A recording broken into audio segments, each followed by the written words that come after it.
J'ai un pote, Mathieu, qui m'a raconté un truc qui m'a fait énormément réfléchir et je voulais vous alerter aussi sur ce qu'il m'a dit.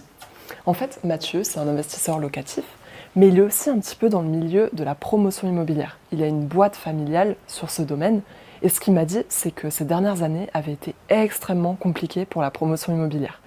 Il y a beaucoup de boîtes qui ont fait faillite, il y a eu beaucoup moins de projets de construction et on a observé un chiffre historiquement bas de demandes de permis de construire. Alors, vous allez peut-être me dire, ok, mais en tant qu'investisseur locatif dans l'ancien, en quoi ça nous concerne ? Et vous avez partiellement raison, parce que ça ne nous concerne pas immédiatement. Mais en fait, ce que je me suis dit, c'est que finalement, tous ces logements-là, qui n'ont pas pu être programmés dans les derniers mois, et qui ne pourront pas être livrés d'ici 2 ou 3 ans, ça va faire comme un trou dans l'offre de logements neufs habituels.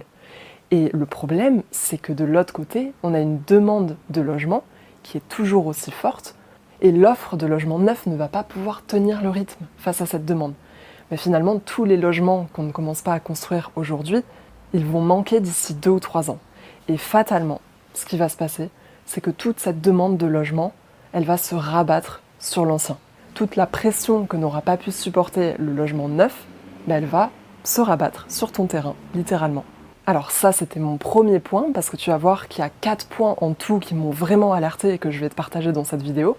Mais la conclusion de ce premier point, c'est qu'on va avoir dans les années à venir, peut-être 1, 2 ou 3 ans, une offre qui ne pourra pas répondre complètement à la demande. On va avoir un gros déséquilibre entre l'offre et la demande. Mais la bonne nouvelle, c'est que j'ai identifié une solution qui va pouvoir répondre à ces 4 points, une solution que tu vas pouvoir toi aussi exploiter dans les années à venir et qui, je pense, est vraiment l'avenir pour tous les investisseurs locatifs, mais aussi les marchands de biens.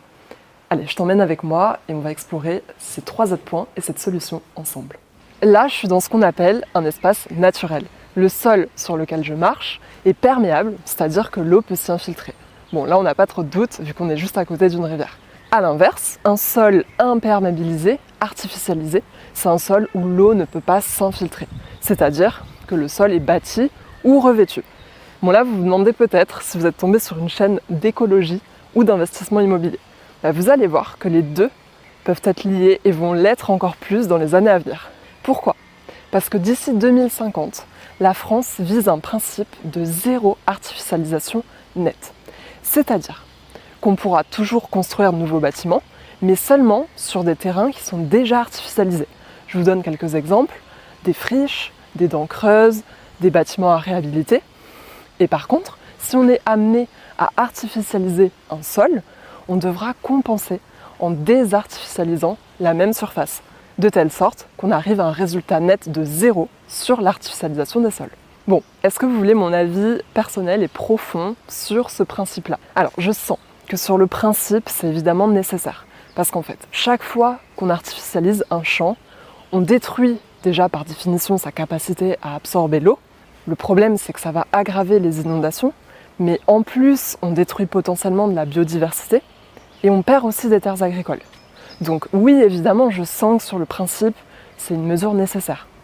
Mais le problème, c'est comment on fait pour conjuguer ce principe de zéro artificialisation nette avec une crise du logement. Comment on fait pour proposer des nouveaux logements alors qu'on est contraint justement par ce principe d'artificialisation ?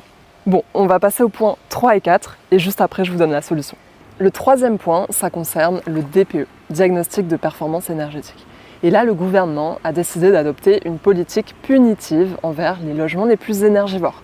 Donc petit à petit, on interdit à la location les logements qui sont classés E, F ou G.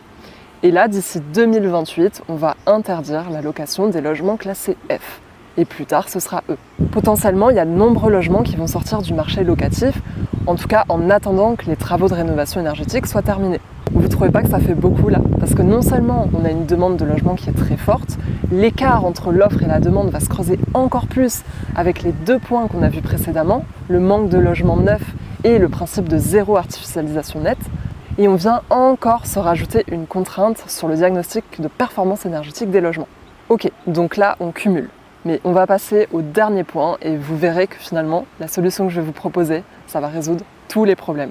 Bon, là je vais vous révéler un scoop. Est-ce que vous êtes prêts ? Aujourd'hui, j'ai 30 ans et je vis seule. Vous vous dites, bon, il est où le scoop ? Parce que là, c'est pas non plus une révélation extraordinaire. Oui, parce qu'on est en 2025.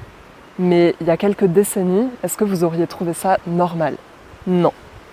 Si j'étais née il y a quelques décennies, il y aurait eu de fortes chances qu'à 30 ans, je sois déjà mariée et avec 3, 4, peut-être 5 enfants. La réalité, c'est qu'en fait, au fil des années, le nombre moyen de personnes au sein d'un même foyer a tendance à diminuer. On voit très bien qu'on a des familles moins nombreuses, on fait moins d'enfants, on les fait plus tard, mais également on a plus de divorces, plus de célibataires qu'avant. En fait, on a de plus en plus de foyers qui sont constitués d'une seule ou de 2 personnes, 3 maximum. Plus, ça devient bien plus rare. Le résultat, c'est qu'on a besoin de plus de logements plus petits. Donc je résume. D'un côté, on a une offre de logement qui est clairement en berne. On est contraint par le contexte économique, avec des années noires pour les promoteurs immobiliers, les constructeurs de logements neufs, mais aussi par le contexte écologique, avec une volonté de limiter l'artificialisation des sols et aussi une politique assez punitive envers les logements peu performants d'un point de vue énergétique. De l'autre côté, on a des besoins de logements qui évoluent, une demande qui est toujours aussi forte, voire qui augmente sur les petites surfaces, parce que le nombre de foyers augmente alors que leur taille diminue. Donc finalement, que ce soit le contexte écologique, économique et social, tous les trois nous implorent de développer l'offre de logement dans l'ancien. Et j'en viens au point le plus important de cette vidéo, le point que je veux absolument que vous reteniez. C'est que pour répondre à toutes ces contraintes, ces contextes qu'on vient de voir ensemble, il y a une solution qui est indiscutable, tant pour ton portefeuille, pour tes bénéfices personnels, que pour la société et la planète. Cette solution, c'est de diviser des maisons devenues trop grandes pour nos usages actuels, des maisons sous-exploitées, inutilisées, de les diviser en plusieurs petits logements. Comme ça, on vient augmenter l'offre de logements qui n'est pas assez soutenue en ce moment par la construction neuve. On n'a pas besoin non plus d'artificialiser de nouveaux sols, donc ça rejoint ce principe de zéro artificialisation nette.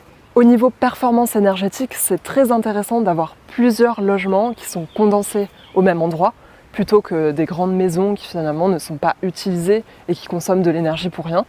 Et enfin, en créant des petits logements, on répond aux usages actuels où on voit que les foyers ont tendance à diminuer en taille et il y a beaucoup de personnes seules et de couples.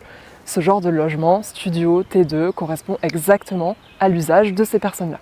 J'espère que cette vidéo t'aura vraiment convaincu de l'utilité de faire de la division de maisons.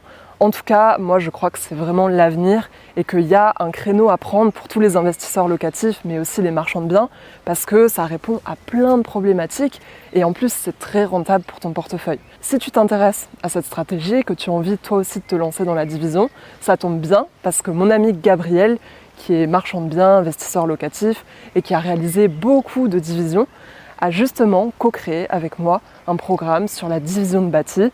On t'y explique étape par étape comment découper sereinement une maison, que ce soit d'un point de vue administratif mais aussi technique, comment se déroulent les travaux, comment se déroule la division électrique, la division des réseaux d'eau. Bref, tu auras toutes les informations pour te lancer sereinement et réussir ton projet de division. Pour accéder à toutes les informations de ce programme, je t'ai mis le lien juste en dessous de cette vidéo. À très vite!